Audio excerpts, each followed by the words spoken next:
Today, as we gather in this room, may we lead with compassion and purpose. Because even after someone has served their time or paid their debt to society, their criminal record can continue to follow them like a scarlet letter. That's why today's conversation matters. If we truly believe in second chances, then we must be willing to remove barriers that keep people from becoming productive, contributing members of society. Nobody wants to hire felons, and so they're going to dedicate and they're going to work harder than most people. We can't cast people aside. The more people we cast aside, the harder it is to live in this community and to make this community prosper.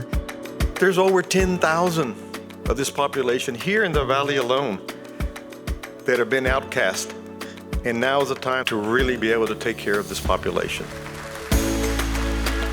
The only way to change the trajectory in these individuals, the trajectory that leads them to a different destination, is by changing their narrative.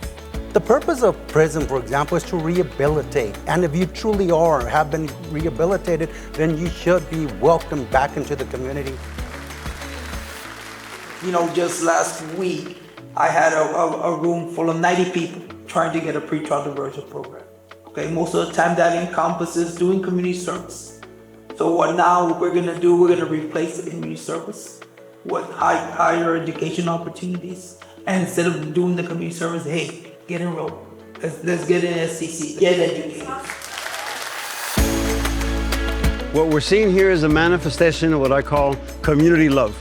And we think it's great that South Texas College has provided opportunities for individuals that are in the justice system to get college credit. I myself am just as impacted. These are real, genuine opportunities for growth.